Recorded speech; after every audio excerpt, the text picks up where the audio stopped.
Assalamualaikum warahmatullahi wabarakatuh. Nama saya Laga Chandra Sabila, MPM 20220020, Prodi Manajemen. Di sini saya akan membahas tentang teori uang dan teori bank.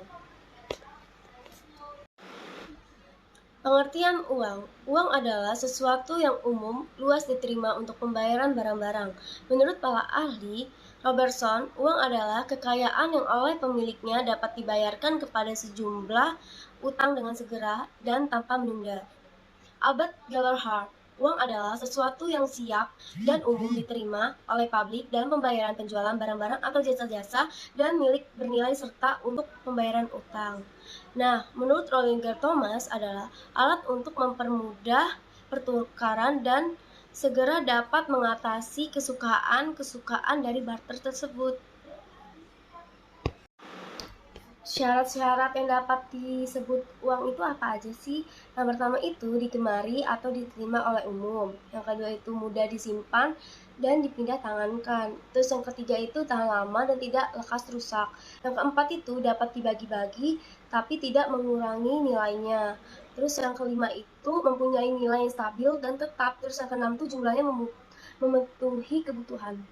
Fungsi uang. Nah, fungsi uang itu dibagi menjadi dua, yaitu fungsi uang asli dan fungsi uang turunan. Yang pertama, fungsi uang asli itu atau bisa disebut dengan fungsi primer itu meliputi sebagai alat, terus sebagai alat pembentukan dan pemindahan modal, dan sebagai ukuran harga dan pengukuran nilai.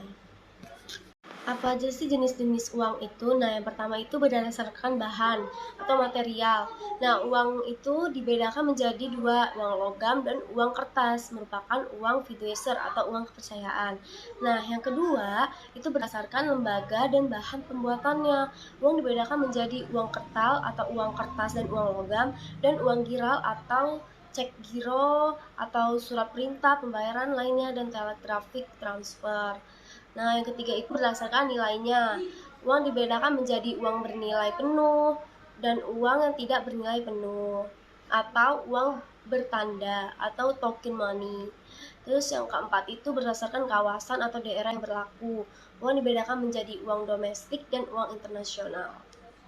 Pengertian bank. Bank adalah badan usaha yang menghimpun dana dari masyarakat dalam bentuk simpanan dan menyalurkannya kepada masyarakat dalam bentuk kredit atau bentuk-bentuk lainnya dalam rangka meningkatkan taraf hidup rakyat yang banyak. Jenis dan fungsi bank.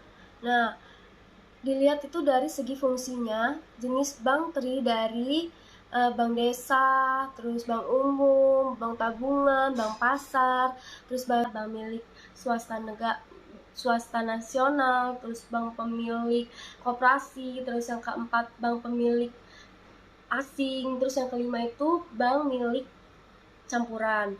Nah, yang ketiga itu dilihat dari statusnya. Nah, jenis bank itu terdiri dari bank devisa sama bank non devisa. Nah, yang keempat itu bank dilihat dari segi cara menentukan harga. Itu jenis banknya itu terdiri dari bank yang berdasarkan prinsip konvensional dan bank yang berdasarkan prinsip syariah Islam. Yang berikutnya itu bank sentral. Nah, bank sentral di Indonesia itu dipegang oleh Bank Indonesia menurut Undang-Undang 23 tahun 1999. Nah, Bank Indonesia itu merupakan lembaga negara independen bebas dari campur tangan pemerintah atau pihak-pihak lain kecuali untuk hal-hal yang secara tegas diatur dalam undang-undang tersebut. Tugasnya bank sentral itu apa sih? Nah, tugas bank sentral itu sebagai berikut. Yang pertama, menetapkan dan melaksanakan kebijakan moneter. Terus yang kedua itu mengatur dan menjaga sistem pembayaran. Terus yang ketiga itu mengatur dan mengawasi bank. Terus yang keempat itu sebagai penyedia dana terakhir atau bagi bank umum dalam bentuk bantuan ekuiditas dari Bank Indonesia. Kebijakan moneter. Nah, kebijakan moneter ini kondisinya lebih baik adalah meningkatkan output keseimbangan dan atau terpeliharanya stabilitas harga melalui kebijakan moneter.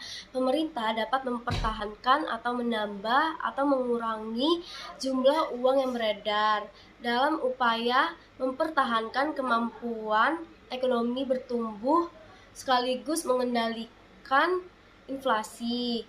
Nah, kebijakan moneter ini adalah upaya mengendalikan atau mengarahkan perekonomian makro ke kondisi yang lebih baik dengan mengatur jumlah uang yang beredar dalam negeri maupun lalu lintas pembayaran luar negeri. Terus memperluas atau memperlancar dan mengatur lalu lintas pembayaran uang giral atau mencegah terjadinya inflasi atau kenaikan harga barang yang umum. Nah, yang terakhir itu ada jenis-jenis kebijakan moneter. Nah, yang pertama itu diskon policy atau politik diskon control. Artinya kebijakan untuk menaikkan atau menurunkan suku bangsa bank dalam rangka untuk memperlancar likuiditas sehari-hari. Nah, yang kedua itu ada open market policy atau politik pasar terbuka, dan operasi pasar terbuka itu artinya kebijakan untuk memperjualbelikan surat-surat berharga oleh Bank Indonesia di pasar uang.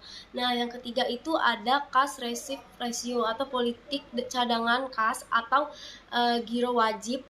Artinya itu adalah kebijakan untuk menaikkan atau menurunkan cadangan kas yang harus ada di bank umum. Cukup sekian materi dari saya. Bila ada kurangnya, saya mohon maaf. Wassalamualaikum warahmatullahi wabarakatuh.